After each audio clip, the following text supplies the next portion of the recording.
ಶಿವಮೊಗ್ಗದಲ್ಲಿ ಸರ್ಕಾರಿ ಆಸ್ತಿ ಮೇಲೆ ಭೂಮಾಫಿಯಾ ಕಣ್ಣು ಬಿದ್ದಿದೆ.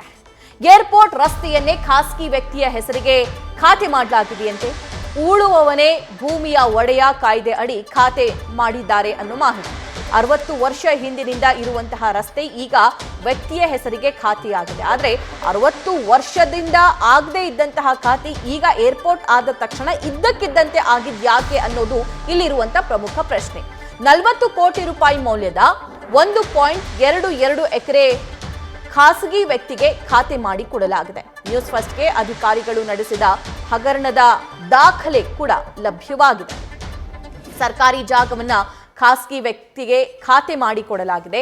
ಉಳುವವನೇ ಭೂಮಿಯ ಒಡೆಯ ಈ ಕಾಯ್ದೆಯ ಅಡಿಯಲ್ಲಿ ಈ ಏರ್ಪೋರ್ಟ್ ರಸ್ತೆಯಲ್ಲೇ ಇರುವಂತಹ ಈ ಜಾಗವನ್ನ ಖಾಸಗಿ ವ್ಯಕ್ತಿಗೆ ಖಾತೆ ಮಾಡಿಕೊಡಲಾಗಿದೆ. ಅದು ಈಗ ಆಕ್ರೋಶಕ್ಕೂ ಕೂಡ ಕಾರಣವಾಗಿದೆ. ಇದನ್ನ ಖಾತೆ ಮಾಡಿಸಿಕೊಟ್ಟಂತಹ ದಾಖಲೆ, ಅಧಿಕಾರಿಗಳು ನಡೆಸಿರುವಂತಹ ದಾಖಲೆ ಕೂಡ ನ್ಯೂಸ್ ಫಸ್ಟ್ಗೆ ಲಭ್ಯವಾಗಿದೆ. ಅದರ ಪ್ರತಿಯನ್ನು ಕೂಡ ನೀವು ಸದ್ಯಕ್ಕೆ ಗಮನಿಸ್ತಾ ಇದ್ದೀರಿ. ರಂಗಮ್ಮ ಎಂಬ ಮಹಿಳೆಗೆ ಭೂಸ್ವಾಧೀನ ಆಗಿರೋದನ್ನ ಅಲ್ಲಿ ನೀವು ಗಮನಿಸಬಹುದಾಗಿದೆ. ಸೊ ಅದನ್ನ ಒಂದಿಷ್ಟು ಕಾರ್ಯಕರ್ತರು ಪ್ರಶ್ನೆ ಮಾಡ್ತಾ ಇದ್ದಾರೆ. ಸದ್ಯಕ್ಕೆ ಅರ್ಜಿಯಲ್ಲಿ ಸಲ್ಲಿಸಿದಂತಹ ದಾಖಲೆಯ ಪ್ರತಿ ನ್ಯೂಸ್ ಫಸ್ಟ್ಗೆ ಲಭ್ಯವಾಗಿದೆ. ಅವತ್ತಿನ ದಿನ AC ಆಗಿದ್ದಂಥ ರವೀಂದ್ರ ನಾಯಕ್ ಅವರು 1 ಎಕರೆ 24 ಗುಂಟೆ, 1 ಎಕರೆ ಒಬ್ಬರಿಗೆ, 24 ಗುಂಟೆ ಒಬ್ಬರಿಗೆ, 17 ಗುಂಟೆ ಒಬ್ಬರಿಗೆ, ಒಟ್ಟು 1 ಎಕರೆ 22 ಗುಂಟೆನ ಬೇರೆಯವ್ರ ಹೆಸರಲ್ಲಿ ಖಾತೆ ಮಾಡಿಸ್ಕೊಟ್ಟಿದ್ದಾರೆ. ಅಂದರೆ ಹೇಗೆ ಅಂದರೆ LRF ಮುಖಾಂತರ. LRF ಅಂದರೆ ಲ್ಯಾಂಡ್ ಟ್ರಿಬ್ಯುನಲ್ ಆ್ಯಕ್ಟ್ ಪ್ರಕಾರ. ಅಂದರೆ ಲ್ಯಾಂಡ್ ಟ್ರಿಬ್ಯುನಲ್ ಆ್ಯಕ್ಟಲ್ಲಿ ಇದು ಬರಲ್ಲ. ಯಾಕೆಂದರೆ ಗೌರ್ಮೆಂಟ್ ಜಮೀನು ಲ್ಯಾಂಡ್ ಟ್ರಿಬ್ಯುನಲ್ ಆ್ಯಕ್ಟಲ್ಲಿ ತಂದಿದ್ದಾರೆ. ಒಂದು ಲ್ಯಾಂಡ್ ಟ್ರಿಬ್ಯುನಲ್ ಆ್ಯಕ್ಟಲ್ಲಿ ಯಾಕೆ ಬರಲ್ಲ ಅಂದರೆ ಇದು ರಸ್ತೆ ಆಗಿ ಆಲ್ರೆಡಿ 60 ವರ್ಷ ದಾಟಿದೆ. ಏರ್ಪೋರ್ಟ್ ರಸ್ತೆ ಆಗಿ ಇಂಥ ಒಂದು ರಸ್ತೆಯನ್ನು ಇವರು LRF ಅಲ್ಲಿ ಬರುತ್ತೆ ಅಂತೇಳಿ ಹಾಕ್ಬಿಟ್ಟು LRF ಆದೇಶ ಹಳೆಯ ಯಾವುದೋ ಆದೇಶನ 92ನೇ ಹಿಂದೆ ಆದಂಥ ಆದೇಶನ ಅದ್ರ ಮೇಲೆ 2 ಹೈಕೋರ್ಟ್ ಆರ್ಡರ್ ಆಗಿದೆ, ಅದು ಇಲ್ಲ ಅಂತೇಳಿ. ಆದರೂ ಕೂಡ ಮೊನ್ನೆ 23ನೇ ಇಸ್ವಿಯಲ್ಲಿ ರವೀಂದ್ರ ನಾಯಕ್ ಅವರು ಆದೇಶನ ಇಟ್ಕೊಂಡು ಖಾತೆ ಮಾಡಿಕೊಟ್ಟಿದ್ದಾರೆ. ಅಂದರೆ ಖಾತೆ ಮಾಡುವಾಗ ಕೂಡ ನಿಯಮ ಉಲ್ಲಂಘನೆ ಮಾಡಿದ್ದಾರೆ. ಹೇಗೆಂದರೆ AC ಅವರು ಖಾತೆ ಮಾಡ್ಕೊಡೋದಕ್ಕೆ ಬರಲ್ಲ. ಅವರು ತಹಸೀಲ್ದಾರಿಗೆ ಲೆಟ್ರ್ ಬರೀಬೇಕು. ಆ ಲೆಟ್ರನ್ನ ಬರೀತಾರೆ. ಆ ಲೆಟ್ರ್ ಬರೆದ್ರೆ ಆದರೆ ಇವರೇ ಖಾತೆ ಮಾಡಿಕೊಡ್ತಾರೆ. ಲೆಟ್ರನ್ನ ಏನಕ್ಕೆ ಬರೀಬೇಕು ಅಂದರೆ ಫಾರ್ಮಟ್ 10 ಇಶ್ಯೂ ಆಗಬೇಕು.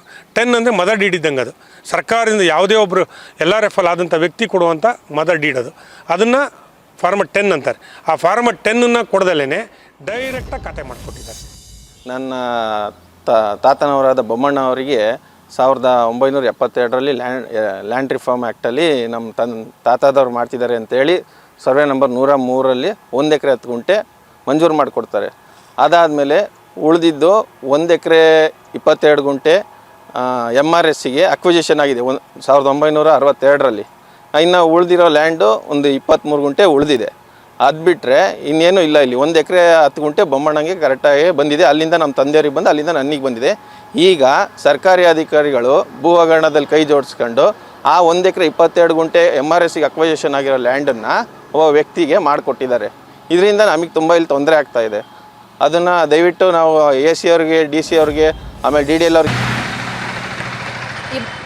ನಮ್ಮ ಶಿವಮೊಗ್ಗ ಪ್ರತಿನಿಧಿ ಪ್ರಸನ್ನ ಅವರಿಂದ ಪಡ್ಕೊಳ್ಳೋಣ. ಪ್ರಸನ್ನ, 60 ವರ್ಷ ಹಾಗೆ ಇದ್ದಂತಹ ಜಾಗವನ್ನ ಇದ್ದಕ್ಕಿದ್ದಂತೆ ಈಗ ಯಾಕೆ ಖಾತೆ ಮಾಡಿಕೊಟ್ರು ಅನ್ನೋ ಪ್ರಶ್ನೆ ಒಂದು ಕಡೆ ಆದ್ರೆ, ಮತ್ತೊಂದು ಕಡೆ ಲೀಗಲಿ ಪ್ರಾಸೆಸ್ ಆಗಿದೆಯಾ? ಶಿವಮೊಗ್ಗದ ನಗರದ ವ್ಯಾಪ್ತಿರುವಂತಹ ಏರ್ಪೋರ್ಟ್ ರಸ್ತೆ ಏನಿದೆ, ಈ ಒಂದು ರಸ್ತೆಗೆ ಹಿಂದೆ ಅಂದ್ರೆ MRS ಅಂತ ಒಂದು ಬರುತ್ತೆ. ಅಂದ್ರೆ MRS ಅಂತಂದ್ರೆ ಮೈನ್ ರಿಸೀವಿಂಗ್ ಸ್ಟೇಷನ್ ಅಂತ. ಜೋಗದಲ್ಲಿ ಕರೆಂಟ್ ಉತ್ಪತ್ತಿ ಅದನ್ನ ಇಲ್ಲಿ ತಗೊಂಡ್ಬಂದು ಅದನ್ನ ಇಲ್ಲಿ ಶೇಖರಣೆ ಮಾಡಿ ನಂತರ ಡಿಸ್ಟ್ರಿಬ್ಯೂಟ್ ಮಾಡುವಂತಹ ಜಾಗ ಸಂದರ್ಭ. ಅದೊಂದು ಜಾಗ. ಅಲ್ಲಿ 1962ರಲ್ಲಿ MRS ಸ್ಥಾಪನೆ ಆದಾಗ ಸರ್ಕಾರ ಒಂದಷ್ಟು ಜಾಗನ ವಶಪಡಿಸ್ಕೊಳ್ತೇವೆ. ಅದೇ ರೀತಿ ನಾವು ಸರ್ವೆ ನಂಬರ್ 103ರಲ್ಲಿ ಏನು 3 ಎಕರೆ 20 ಗುಂಟೆ ಏನಿತ್ತು, ಆ ಒಂದು 22 ಗುಂಟೆ ಇತ್ತು. ಆ ಒಂದು ಜಾಗನ ವಶಪಡಿಸಿಕೊಂಡ ಸಂದರ್ಭದಲ್ಲಿ ಅದನ್ನು ಹೋಗ್ತಾ ಏನು 1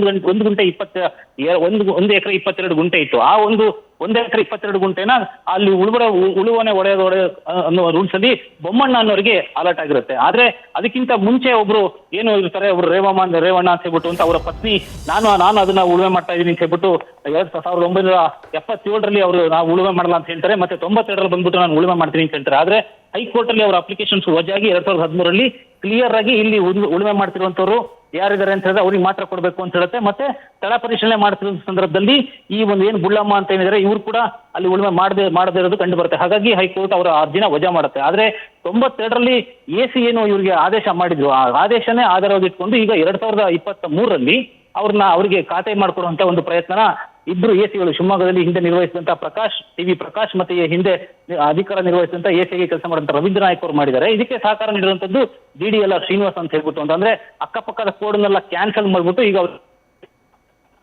ಆದ್ರೆ ವಾಸ್ತವವಾಗಿ ಅಲ್ಲಿರೋದಕ್ಕೆ 23 ಗುಂಟೆ ಅಂತದ್ರಲ್ಲಿ ಅವರಿಗೆ 1 ಎಕರೆ ಮಾಡ್ಕೊಟ್ಟಿದ್ದಾರೆ ಅಂತಂದ್ರೆ ಇಲ್ಲಿ ಪ್ರಭಾವಿಗಳು ಕೈ ಜೋಡಿಸಿದ್ದಾರೆ ಅಂತ. ಈಗ ಅವ್ರು ತೋರಿಸ್ತಿರೋ ಜಾಗ ನೇರವಾಗಿನೇ ರಸ್ತೆ ಮೇಲೆ ಇರುವಂತದ್ದು ಏರ್ಪೋರ್ಟ್ಗೆ ಹೋಗುವಂತ ರಸ್ತೆ. ಅಲ್ಲಿ 1 ಎಕರೆಗೆ ಒಂದು ಅಡಿಗೆ 5,000 ರಿಂದ 6,000 ಅಷ್ಟು ಬೆಲೆ ಇದೆ. ಹೆಚ್ಚು ಕಡಿಮೆ ಅದು ಈಗ 25 ರಿಂದ 30 ಕೋಟಿ ಅಷ್ಟು ಆಸ್ತಿ ಆಗುತ್ತೆ. ಇಂಥ ಸಂದರ್ಭದಲ್ಲಿ ಹೇಗೆ ಅದನ್ನ ಅವರಿಗೆ ಬಿಟ್ಕೊಡಕ್ ಸಾಧ್ಯ? ಮತ್ತೆ ಒಂದು ಏರ್ಪೋರ್ಟ್ ರಸ್ತೆನ ಅದನ್ನ ಆರ್ಡರ್ ಮಾಡ್ಬೇಕಾದ್ರೆ ಅಲ್ಲಿರುವಂತಹ ಪರಿಸ್ಥಿತಿ ಏನಿತ್ತು? ಕನ್ಸರ್ನ್ಡ್ ಕೇಸ್ ಸರ್ಕಾರ ಇದಕ್ಕೆ ಸಂಬಂಧಪಟ್ಟಂತೆ ಕೋರ್ಟ್ಗಳು ಏನ್ ಆದೇಶ ಆಗಿತ್ತು? ಹೈಕೋರ್ಟ್ ಆದೇಶ ಏನ್ ಹೇಳುತ್ತೆ? ಲ್ಯಾಂಡ್ ರಿಫಾರ್ಮ್ಸ್ ಆಕ್ಟ್ ಪ್ರಕಾರ ಯಾರಿಗೆ ಅಲರ್ಟ್ ಆಗಿದೆ, ಯಾರು ಇದರಲ್ಲಿ ಸರಿಯಾಗಿದ್ದಾರೆ, ಮತ್ತೆ ಯಾರು ಪೊಸಿಷನ್ ಇದನ್ನೆಲ್ಲ ಗಮನಿಸಬೇಕಾಗಿತ್ತು. ಆದ್ರೆ ಇದನ್ನ ಯಾರನ್ನು ಗಮನಿಸದೆ ಎಸಿ ತಮಗೆ ಇಲ್ಲದ ಅಧಿಕಾರವನ್ನ ಬಳಸಿ ಅಂದ್ರೆ ತಹಸೀಲ್ದಾರ್ ಏನ್ ಕೆಲಸ ಮಾಡ್ಬೇಕಾಗಿತ್ತು, ಫಾರಂ ನಂಬರ್ 10 ಇಶ್ಯೂ ಮಾಡ್ಬೇಕಾಗಿತ್ತು, ಆ ಒಂದು ಕೆಲಸನ ಇಲ್ಲಿ ಎಸಿನೇ ಮಾಡಿದ್ದಾರೆ. ಜೊತೆಗೆ ಪಾಣಿ ಕೂಡ ಏರ್ಸಿದ್ದಾರೆ. ಇದೆಲ್ಲ ನೋಡಿದಾಗ ಇದೊಂದು ಭೂ ಮಾಫಿಯಾ ನೇರವಾಗಿ ಇದರಲ್ಲಿ ಕೆಲಸ ಮಾಡಿರುವಂತದ್ದು. ಅಧಿಕಾರಿಗಳು ಯಾವುದೋ ಒತ್ತಡಕ್ಕೆ ಮಣಗ್ಬಿಟ್ಟು ತಮ್ಮ ಜವಾಬ್ದಾರಿನ ಮರೆತು ಅಂದ್ರೆ ಸರ್ಕಾರದ ಕಂದಾಯ ಅಧಿಕಾರಿಗಳಾಗ್ಬಿಟ್ಟು ಆ ಒಂದು ಜವಾಬ್ದಾರಿ ಇರುತ್ತೆ ಅದನ್ನ ಮರೆತು ಬಿಟ್ಟು ಅವ್ರಿಗೆ ಕೆಲಸ ಮಾಡಿರುವಂತದ್ದು ನೇರವಾಗಿ ಕಾಣುತ್ತೆ. ಹಾಗಾಗೇನೆ ಇದರಲ್ಲಿ ಈಗ ನೋಡಿದಾಗ ಇಂಥವ್ರಿಗಾದ್ರೂ ಆಶ್ಚರ್ಯ ಆಗುತ್ತೆ ಹೇಗೆ ಒಂದು ಜವಾಬ್ದಾರಿಯುತ ಅಧಿಕಾರಿಗಳು ಎಸಿ ಆಗಿರ್ಬೋದು, DDLR ಆಗಿರ್ಬೋದು, ಈ ತರದ ಒಂದು ಬೇಜವಾಬ್ದಾರಿಯಾಗಿ ನಡ್ಕೊಳ್ತಾರೆ ಅಂತ ಹೇಳ್ಬಿಟ್ಟು ಸಭಾ. Thank you Prasanna.